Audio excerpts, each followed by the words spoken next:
Tập 2. Ngụy vừa mới bán cho họ một lô phét. Anh xem cái này đi.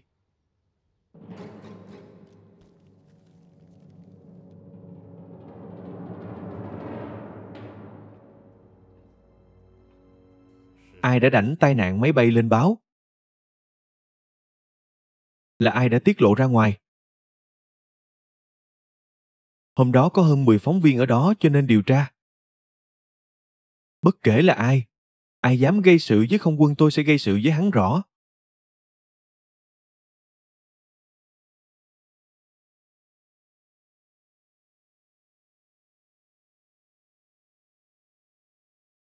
Mao huynh, tôi nghe nói anh đã tìm Đới Lạp. Tôi khuyên anh đừng nên làm vậy. Không có ý nghĩa gì đâu. Là ngài ra lệnh cho tôi. Vụ án 126 phải điều tra cho ra lẽ.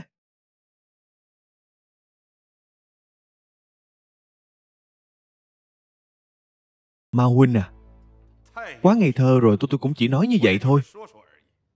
Anh thật sự muốn điều tra à? Anh có thể điều tra ra sao? Chuyện này liên quan đến tương lai của không quân. Tôi không thể làm việc không công bằng. Tôi phải điều tra ra là ai đã đưa ra quyết định. Kế hoạch mua 200 chiếc Fiat là do hiệu trưởng đích thân quyết.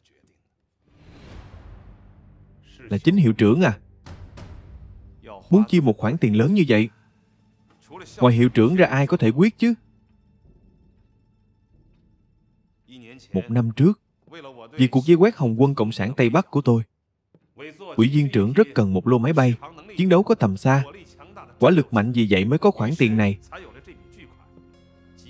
Về loại máy bay thì là do người Ý lựa chọn. Vậy là rõ rồi, ngoài hiệu trưởng ra còn có người khác nhúng tay vào chuyện này sao? Sống Tử Văn làm Bộ trưởng Bộ Tài chính, mua sắm quân sự lấy từ Mỹ. Khổng Tường Hy làm Bộ trưởng Bộ Tài chính, mua sắm quân sự của không quân chỉ có thể lấy từ Ý. Mua sắm quân sự là miếng thịt béo bở. Mấy gia tộc lớn này đều có người bán mà họ ưng ý. Vậy ngài đang ám chỉ tôi có người tham mô, nhận hối lộ trong việc mua máy bay à? Cái này anh lại không hiểu rồi Mao huynh. Mấy gia tộc lớn này sẽ không vì một chút tiền lẻ mà làm mình mang tiếng xấu. Họ đều là đang tự kiếm danh tiếng cho bản thân. Danh tiếng à? Giả sử họ chưa có quyền quyết định mua sắm quân sự, chỉ trong một đêm tôi sẽ trở thành triệu phú. Tôi không cần phải kiếm tự mua sắm quân sự nữa. Vì trong mắt các nhà buôn vũ khí Âu Mỹ, tôi đã có danh tiếng vô hình rồi. Danh tiếng chính là tiền bạc. Cho nên Mao huynh, tôi khuyên anh tốt nhất đừng nhúng tay vào. Không có ý nghĩa gì đâu. Vốn dĩ trước khi tổ nghiệm thu mua sắm quân sự lên đường, ở Nam Kinh mọi thứ đã được quyết xong xuôi. Nhưng mà sau khi tới Ý mọi chuyện đều thay đổi. Giống như một vở kịch vậy. Tôi tổ trưởng tổ nghiệm thu mua sắm quân sự chỉ là một vai phụ. Nói với anh như vậy, mẫu máy bay ở Rome và Fed ở Nam Kinh hoàn toàn không phải là máy bay cùng đẳng. Anh có hiểu không Mao huynh? Vậy theo ý của Chu huynh, chuyện này không thể điều tra tiếp à?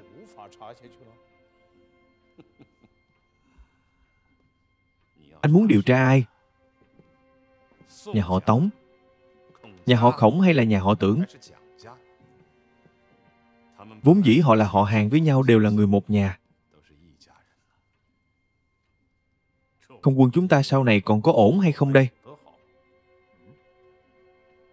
Một cái gốc rễ như vậy, bọn ma quỷ lớn nhỏ, thần tiên lớn nhỏ như vậy chẳng phải sẽ loạn hết à?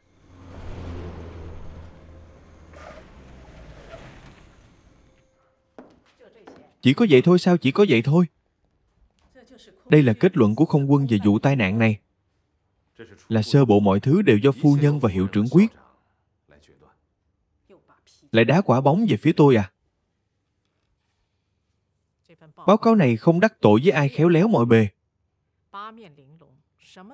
Cái gì cũng nói, cái gì cũng không nói. Chuyện không chắc chắn thì tốt nhất đừng nói. Anh một quân nhân còn không bằng tôi một người phụ nữ.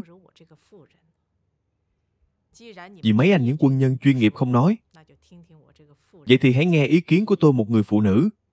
Vậy lo phết đầu tiên tổng cộng bao nhiêu chiếc? 8 chiếc tốt, vậy là 8 chiếc đến đây là dừng. Coi như là ngã một cú để tỉnh ngộ. Tôi không biết gì về không quân. Nhưng không quân phải có máy bay, điều này tôi hiểu. Không quân hạng nhất phải có máy bay hạng nhất.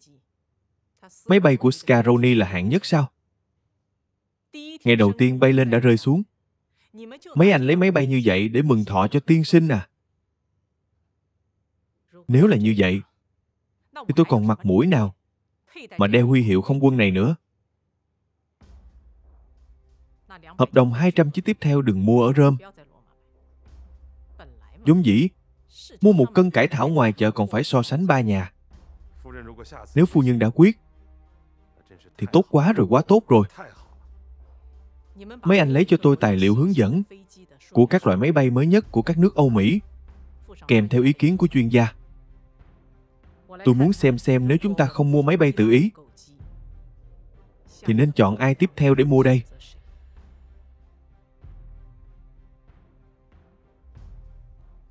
Trả lời câu này khó như vậy à? Không thưa phu nhân, là như vậy. Hiện nay các nước trên thế giới sản xuất máy bay phát triển rất nhanh. Các loại máy bay khiến người ta hoa mắt. Một loại máy bay mới được sản xuất ra chưa đầy 1 năm sẽ được một loại máy bay khác thay thế. Vì vậy rất khó để nói chính xác loại nào tốt hơn loại nào. Ý anh là chuyên gia cũng không chắc chắn sao? Vâng, không chắc chắn. Anh đúng là thú vị. Người Ý quyết định thay anh không hài lòng. Để anh tự quyết, anh lại không thể quyết. Thưa phu nhân, đây là một khoản chi phí không hề nhỏ, cho nên ý anh là không mua xuể à? Vâng. Vì không mua tuệ, vì không mua luôn. Đợi khi nào mấy anh suy nghĩ kỹ rồi hẳn hay. Phu nhân, cái này gửi tiền mua máy bay vào ngân hàng Hồng Kông, ngọc trong hộp trợ giá tốt. Chúng ta hãy để rủi ro cho các nhà sản xuất phương Tây. Chờ khi nào máy bay của họ hoàn thiện rồi hẳn mua. Anh thấy sao đây? Quả là một cách hay, thưa phu nhân. Tất nhiên là cách hay. Tiền có thể sinh ra tiền. Tới lúc lấy ra sẽ không phải là con số này nữa. Có thể mua thêm nhiều máy bay. Mấy anh, những quân nhân này cũng nên hiểu một chút về vận hành. Vốn. Rồi thưa phu nhân. Tuy nhiên trước khi mua sắm máy bay tiếp theo, không quân phải huấn luyện chiến đấu bằng máy bay hiện tại. Không thể chờ đợi. Không có phi công giỏi thì máy bay tốt cách mấy cũng không thể thành quân. Anh thấy Scaroni của anh như thế nào? Thưa phu nhân, cái này thì thôi, tôi không ép anh nữa. Dù sao tôi cũng không thích mau me lè lẹt cùng một phong cách với món cơm Ý Milan.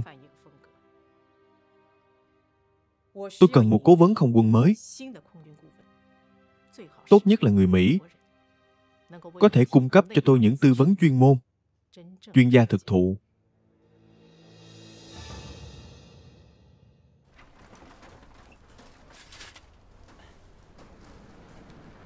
Cầm lấy, cảm ơn.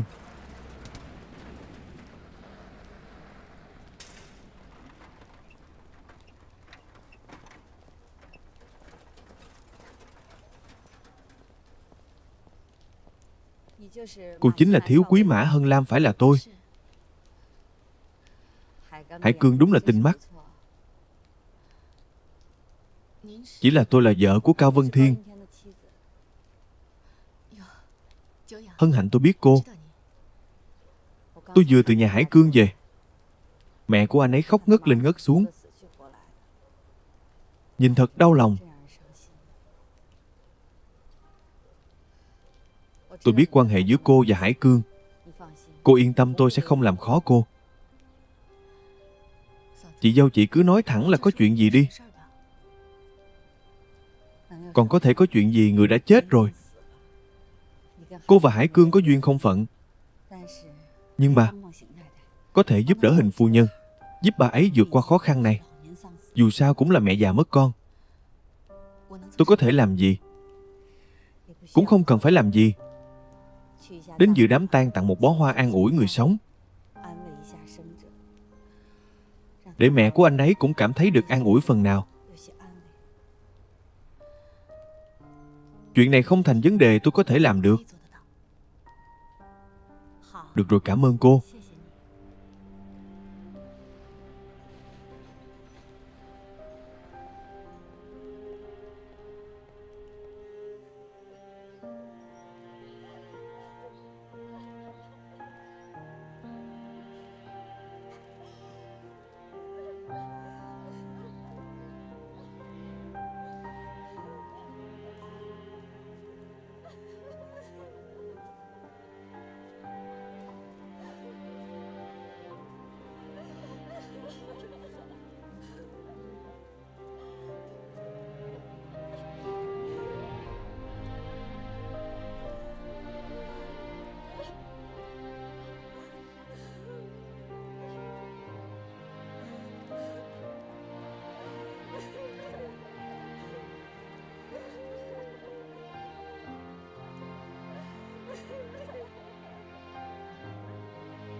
Cuộc điều tra coi như đã kết thúc.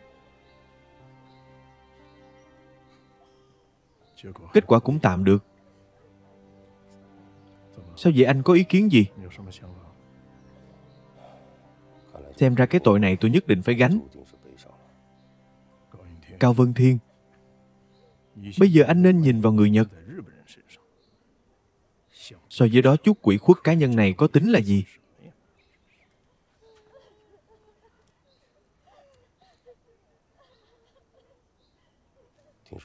Nghe nói anh sắp sang Mỹ. Phu nhân muốn tìm một cố vấn không quân thực thụ, muốn thay thế cái gã Milan kia.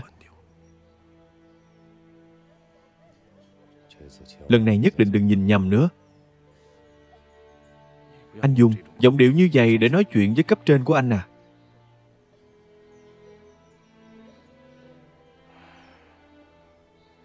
Phu nhân đã có lựa chọn từ lâu rồi. Vấn đề bây giờ là không phải chúng ta chọn ông ta, mà là người ta có chọn chúng ta hay không. Tôi nghe nói người Nhật, người Nga đều đang tranh giành ông ta. Ai vậy ai mà hot như vậy?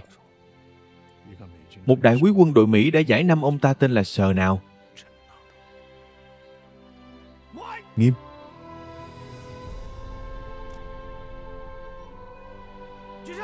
Giương súng. Bắn.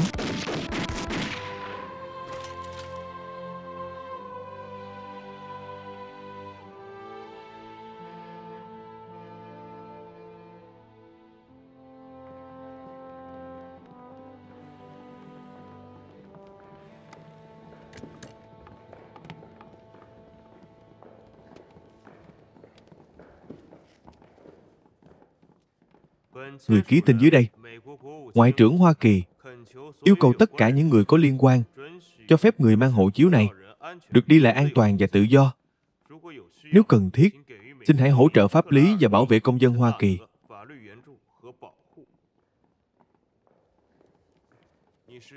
Anh là chủ trang trại. Đến Trung Quốc làm gì? Tôi đến để giúp họ ghép cà chua. Tôi là người giỏi về khoản này. Tôi có thể cho một cành kết được 3 quả cà chua, vừa to vừa đỏ, đỏ như mặt trời trên quốc kỳ của quý quốc. Nhưng mà anh to lớn như một vị tướng quân.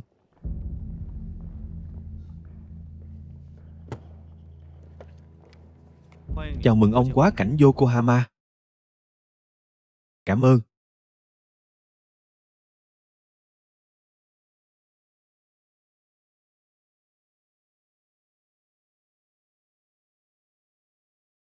Hiệp định phối hợp không quân, 6 quân hải quân tác chiến mới đã quy định rõ ràng sự phân công giữa hải quân và 6 quân của đế quốc chúng ta. Mặt trận Hoa Bắc sẽ do không quân 6 quân phụ trách. Mặt trận Hoa Nam Hoa Trung sẽ do không quân hải quân chúng ta phụ trách. Khu vực chúng ta phụ trách bao gồm Quảng Châu, Thượng Hải, Nam Kinh, Hàng Châu. Nói cách khác, lực lượng chủ lực của không quân Trung Quốc sẽ do hải quân chúng ta đơn phương quét sạch. Tư lệnh, người của Tô Cô tìm ngài. Tôi biết rồi.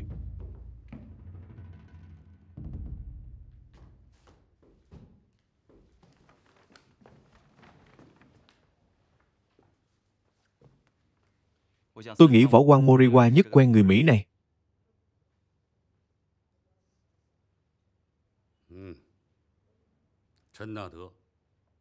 Ngôi sao giải trí của công chúng Mỹ.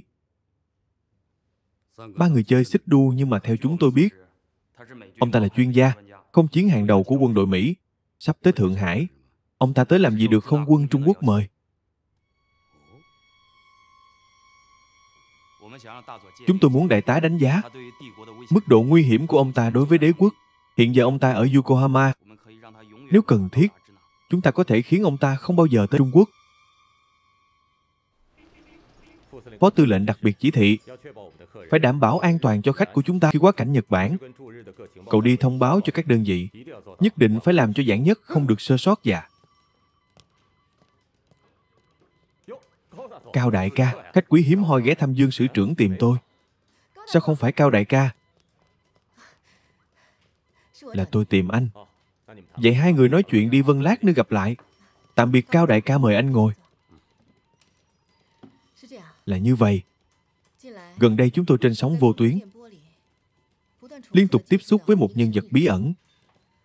Bề ngoài thì ông ta là phó võ quan hải quân Nhật Bản, thường trú tại Mỹ, nhưng mà gần đây ông ta thường xuất hiện trong những bí mật tối cao của hải quân Nhật Bản. Chúng tôi chỉ muốn xác nhận xem người này có phải là Trung Quốc không quân thông hay không. Nếu đúng là vậy, thì bản thân nó đã là một tín hiệu cực kỳ nguy hiểm.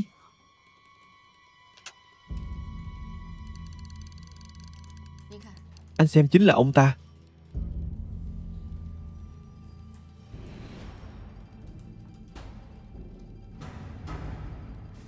Anh có quen ông ta không? Ông ta là thầy của tôi, là giáo quan bay của trường hàng không Đông Bắc, Toshio.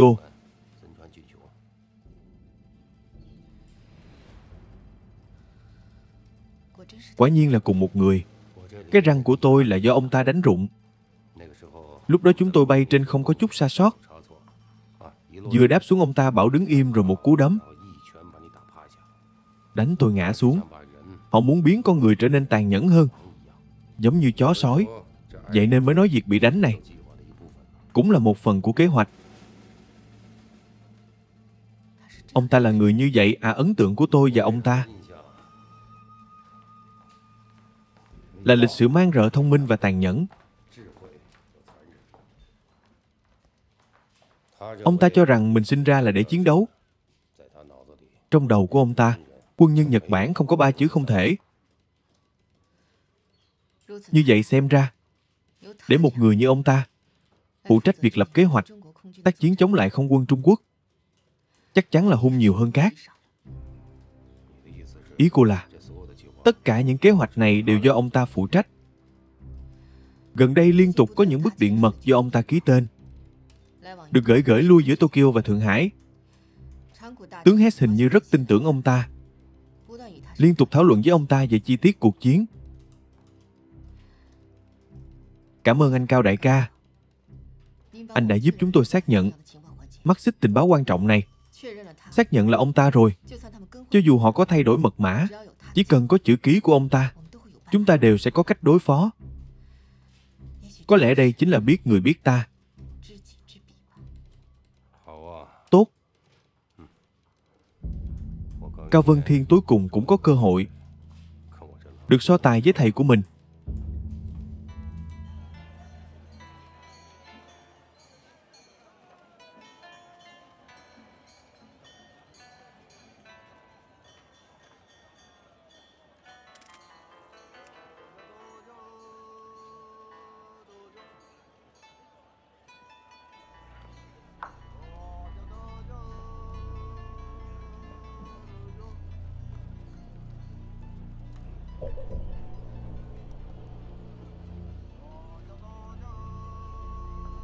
Được rồi.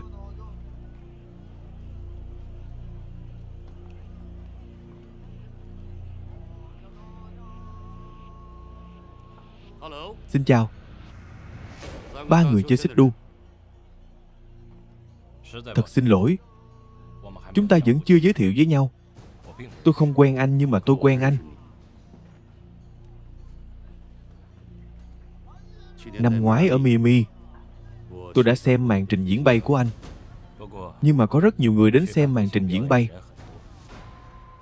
Tôi bay trên trời nhìn những người bên dưới, cho nên tôi căn bản không thể quen biết từng khán giả một. Nhưng mà người chơi cờ với anh ở trong bữa tiệc rượu chỉ có mình tôi mà thôi. Anh là phó võ quan Nhật Bản trú tại Mỹ Morikawa Toshio. Morikawa Toshio rất vui được gặp ở đây. Tôi nhớ trong bữa tiệc rượu anh đã nói với tôi đất nước của anh rất đẹp. Cho nên anh tôi đã tới đây còn mang theo cả máy ảnh.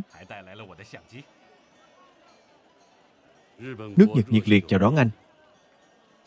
Cảm ơn anh sẽ trở thành người bạn chân thành nhất của đế quốc Nhật Bản. Dùng tiếng Nhật của anh để nói thì phải là bằng hữu. Là bằng hữu tôi phải nói với anh. Anh đừng tới Trung Quốc.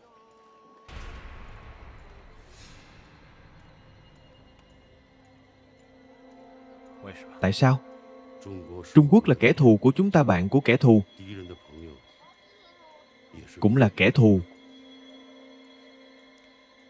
Thật thú vị. Ở Mỹ thì hoàn toàn ngược lại. Chúng tôi sẽ nói chỉ khi bất đắc dĩ mới đối phó với kẻ thù. Nếu không thì nên cùng nhau uống rượu, ăn thịt như bạn bè. Nhưng mà hiện giờ anh đang ở trên lãnh thổ của Đại Đế quốc.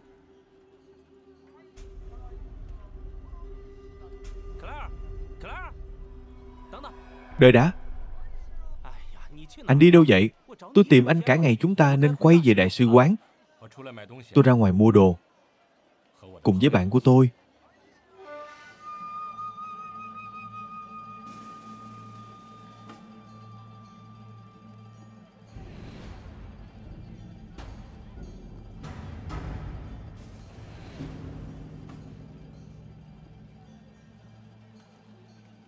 Cứ thế thả họ đi à? Còn có thể làm gì?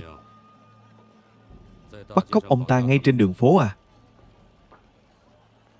Nếu làm như vậy, ngày mai Ngoại trưởng Mỹ sẽ tìm tới đại sứ quán Nhật Bản của chúng ta. Vậy phải làm sao? Đồ ngu vân. Sắp lớn chuyện rồi. Lúc này chúng ta không thể đáp tội với Mỹ. Chúng ta không thể vì cái nhỏ mà mất cái lớn, vâng.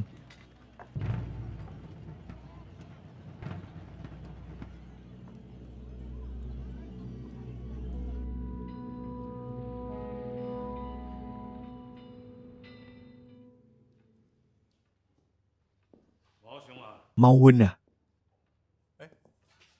Tư lệnh. Sao anh vẫn chưa đi? Tôi cứ tưởng anh tới Thượng Hải rồi chứ. Nào mời anh ngồi. Cục đối ngoại báo cáo cha nào đã đến Thượng Hải an toàn vào sáng nay.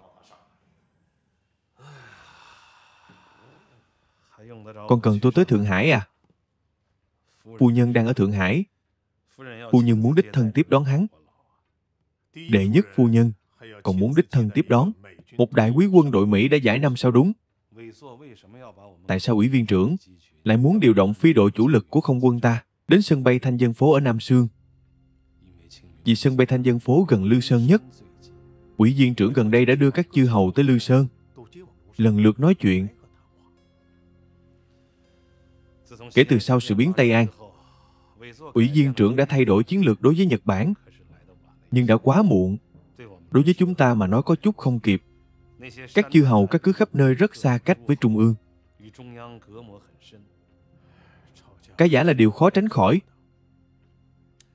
Nhưng ngoài quân Trung ương ra, lão già này thật sự chưa bao giờ thống nhất quân lệnh đối với các quân đội khác.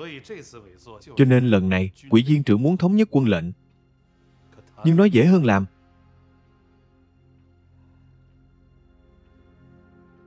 Trong 15 qua, Quỷ viên trưởng đã từng giao chiến với chư hầu nào đâu.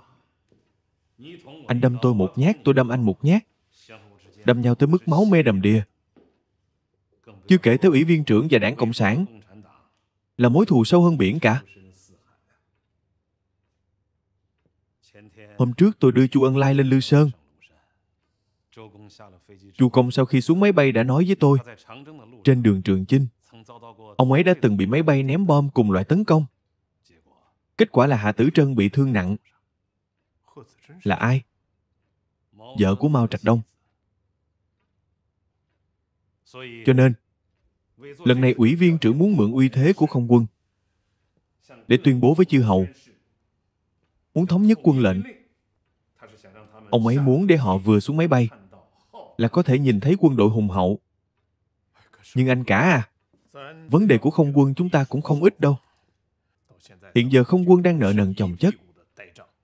Vấn đề nằm ở chỗ đó. Lão già đã móc tiền túi ra để xây dựng không quân chúng ta. Nhưng mà ông ấy đâu có biết có người làm giả sổ sách để lừa ông ấy. Năm ngoái chúng ta đã đặt mua 200 máy bay chiến đấu chỉ vì một câu nói của phu nhân, mà đến giờ vẫn nằm trên sổ sách của ngân hàng Hồng Kông. Đáng tiếc đó chỉ là một dãy số. Nhưng bây giờ chúng ta muốn đổi nó thành máy bay, e rằng không ai chịu bán cho chúng ta. Chuyện của không quân cứ để phu nhân sắp xếp. Phu nhân không sắp xếp thì anh và tôi có thể được sao? Cho nên bà ấy mới coi trọng Giang Nao như vậy. Chắc chắn là có lý do. Về chuyện mua sắm quân sự, phu nhân đã nói với Ủy viên trưởng chưa? Nói làm sao đây? Ngân hàng Hồng Kông nằm trong tay Tống Tử Văn. Màu Huỳnh có dám đảm bảo Tống Tử Văn chưa từng biển thủ số tiền này không? Quỹ viên trưởng vẫn luôn bất mãn với Tống Tử Văn. Cho nên Màu Huỳnh, trước mặt phu nhân, tốt nhất tôi và anh đừng nói câu nào. Chúng ta là cấp dưới đối với cấp trên. Thứ nhất phải trung thành, thứ hai phải im lặng. Anh thử nghĩ xem, phu nhân cũng chẳng dễ dàng gì. Một người phụ nữ đàn bà mà phải lãnh đạo nhiều đôi cánh máy bay nặng này như vậy, đâu có dễ. Cũng đúng.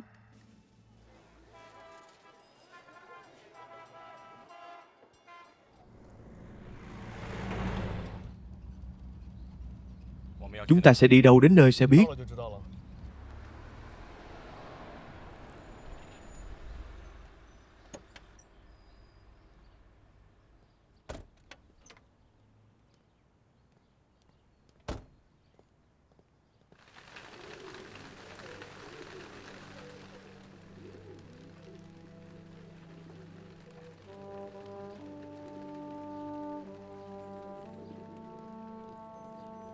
Phu nhân ở đâu, đừng vội, trưởng quan tới nơi sẽ biết. Mời đi bên này.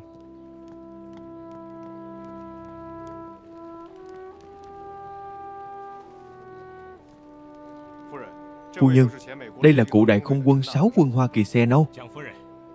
Phu nhân tử, cụ đại quý không quân 6 quân Hoa Kỳ xe nâu xin chào bà. Không là thượng tá. Chồng tôi đã bổ nhiệm anh làm thượng tá của chúng tôi. Chào mừng anh Claire, cảm ơn phu nhân, thật vinh hạnh. Xin mời. Chắc hẳn chuyến đi này rất vất vả cũng tạm. Tuy gặp chút rắc rối, nhưng mà dù sao thì bây giờ tôi cũng đã đến đây. Tôi nói chuyện như vậy anh nghe có khó khăn không? Vân tay phải của tôi nghe tương đối tốt hơn một chút. Tốt. Họ đều nói tôi điếc như khúc gỗ, nhưng mà họ đã nhầm. Vì tôi có thể nghe thấy những thứ người khác rằng tôi không thể nghe thấy. Tôi hiểu ông có lựa chọn trong việc lắng nghe. Tôi cũng vậy. Chồng tôi, ông ấy cũng không tin vào tay mình. Phần lớn thời gian ông ấy sẽ tin vào mắt nhiều hơn. Đó cũng là lý do chúng tôi mời anh tới Trung Quốc. Chúng tôi rất cần cái nhìn chuyên môn của anh. Tôi là một người ngoại đạo. Tôi biết việc lãnh đạo không quân là không phù hợp. Nhưng mà không còn cách nào, đây chính là Trung Quốc. Tôi không thể giới thiệu không quân của chúng tôi với anh. Anh phải tự mình xem. Tận mắt chứng kiến hiện trạng, thực lực và triển vọng của không quân. Lòng trung thành của các tướng lĩnh của tôi là không có vấn đề gì. Nhưng mà những báo cáo họ đưa cho tôi luôn khiến tôi không thể tin tưởng. Tôi biết khó khăn của họ, vì phải quan tâm tới tình cảm của mọi người. Họ đã mất đi lập trường công bằng và khách quan để đánh giá bản thân. Tôi cần anh. Cần anh thay mặt chúng tôi làm việc này. Ý của phu nhân là muốn tôi khảo sát và đánh giá không quân của bà sao? Thời gian dành cho ông chỉ có 3 tháng. 3 tháng à? Bà muốn tôi trong vòng 3 tháng khảo sát xong toàn bộ không quân. Thượng tá, không phải tôi quá khắt khe, mà là người Nhật chỉ cho chúng tôi thời gian chừng này. Từ nhiều dấu hiệu cho thấy họ sắp ra tay. Tôi biết là khó khăn đối với anh. Dùng một câu thành ngữ của Trung Quốc, anh là người được giao phó trong lúc nguy nan. Phu nhân, may mà tôi không phải đến đây để nghỉ ngơi. Vậy thì tốt. Anh chỉ báo cáo với một mình tôi, đánh giá không quân của tôi, tìm ra vấn đề hợp nhất các bên. Trong thời gian ngắn nhất, càng tăng cường năng lực tác chiến của không quân, càng tốt. Cứu vãn tình thế lúc nguy cấp, giải quyết vấn đề trong lúc cấp bách. Nhờ anh tôi đã hiểu. Phu nhân, tôi sẽ cố hết sức phục vụ cho bà và đất nước của bà. Tôi tin tưởng bà. Tôi cũng tin tưởng anh thượng tá.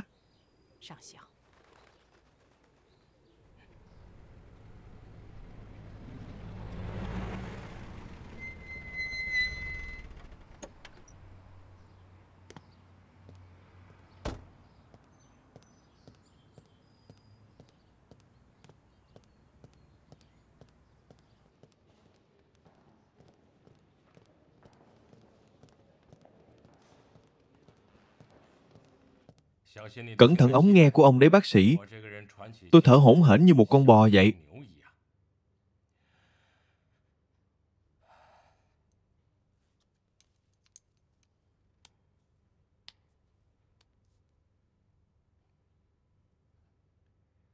Thế nào, bác sĩ vẫn ổn chứ?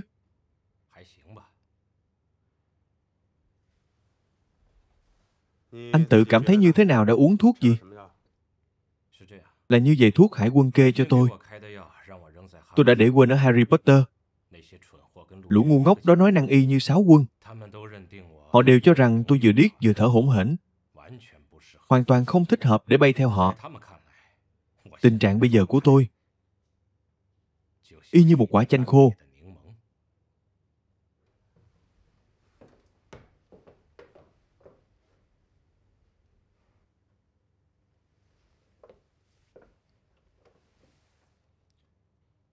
Ông thấy sao bác sĩ, bây giờ tôi vẫn chưa chết đúng chứ? Theo tiêu chuẩn của không quân Trung Quốc, tôi không cho phép anh bay. Cái gì bác sĩ, điều này thật vô lý. Ông xem tôi rất khỏe. Nhìn cơ bắp của tôi đánh chết một con hổ cũng được. Anh bị viêm phế quản nặng, huyết áp thấp, còn có cả bệnh điếc. Nhưng mà tôi nghĩ anh có thể bay. Cảm ơn ông bác sĩ. Vì tôi đã bắt mạch cho anh nhịp tim rất mạnh, đặc biệt là mạch thận. Ông nói mạch thận có ý là gì? Có nghĩa là đạn của anh vẫn còn rất nhiều, thượng tá.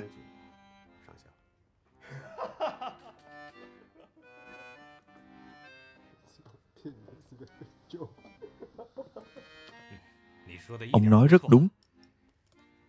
Về khoản đó tôi vẫn luôn rất mạnh mẽ. Tiêm vaccine cho anh ta. Thượng tá, anh vừa mới tới.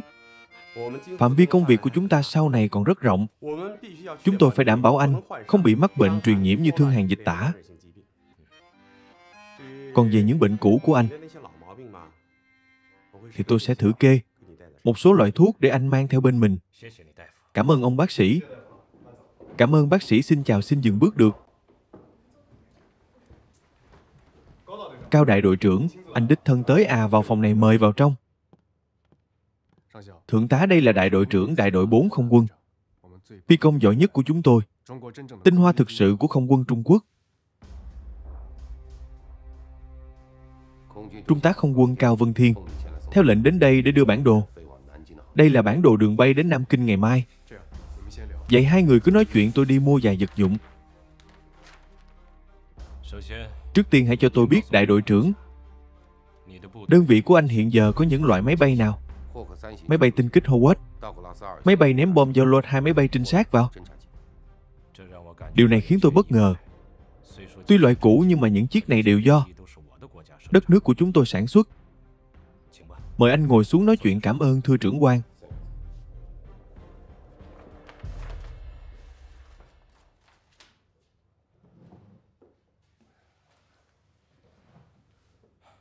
À phải, đại đội trưởng, thầy của anh là ai? Người Ý? Người Mỹ? Người Pháp? Người Pháp à? Vâng. Tôi tốt nghiệp trường hàng không một trang của Pháp. Sau đó về nước. Sau khi về nước thì lại đến trường hàng không Đông Bắc, học với giáo quan người Nhật 2 năm. Tôi không ngờ người Nhật cũng từng dạy cho anh. Chúng tôi học hỏi từ tất cả những quốc gia đáng để học hỏi, bao gồm cả kẻ thù. Rất tốt. Kinh nghiệm của anh quả nhiên khiến tôi bất ngờ. Tôi muốn hỏi, anh định đưa tôi đi lái thử đích thân sao? Nếu thượng tá muốn thì anh có thể tự mình bay.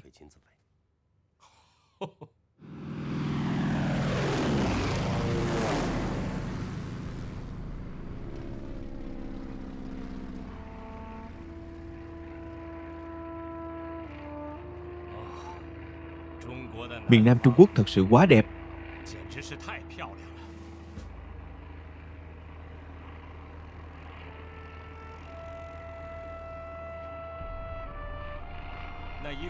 Những mảnh đất xanh mướt kia trồng gì vậy? Đó là lúa nước thưa thượng tá. Còn màu tím kia là gì? Cỏ ba lá tím tên thường gọi là khổ qua đỏ, là một loại phân bón hữu cơ. Cao đại đội trưởng, nghe anh nói như vậy, tôi muốn đổi một cách khác để thưởng thức phong cảnh tuyệt đẹp này. Không biết có thể bay cùng tôi không? Tôi bay cùng ông à đồ tá, đừng cái gì cũng học theo tôi. Quan trọng nhất là phải làm rõ mấu chốt của bản thân. Đừng chơi quá trớn. Tôi tới đây.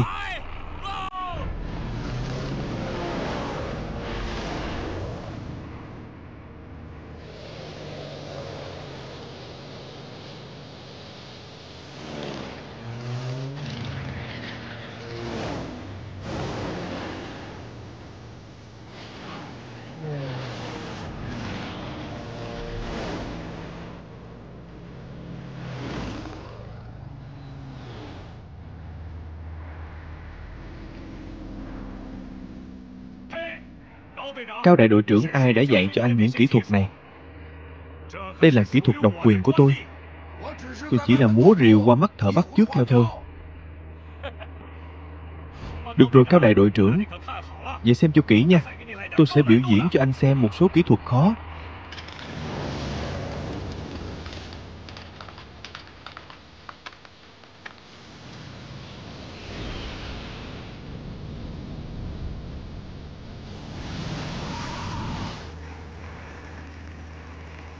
Tôi tới đây thượng tá.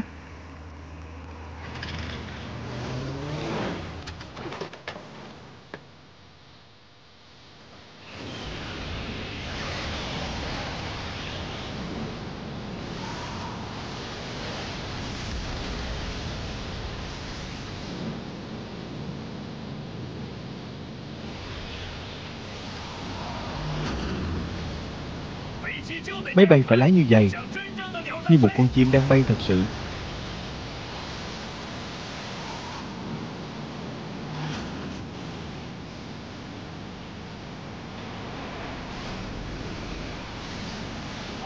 Học cho kỹ nha.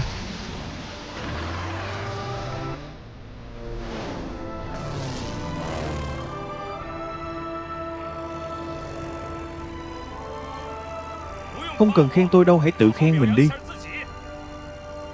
Nếu tôi trẻ hơn vài tuổi, anh tuyệt đối không theo kịp tôi. Cùng với sự xuất hiện của Thượng tá Channel, công tác chuẩn bị chiến đấu của không quân được đẩy nhanh. Trung tâm nghe lén tình báo của chúng tôi, thời gian làm việc mỗi ngày của mỗi người đều trên 12 tiếng. Đối mặt với dòng sông ồn ào này trong tai nghe, trong lòng tôi rất phức tạp. Một mặt, tiếng bước chân của chiến tranh đang lặng lẽ tới gần. Mặt khác, những vụ tham nhũng bê bối bị che giấu trong không quân lần lượt bị phanh phui. Trong lòng tôi không khỏi lo lắng cho họ.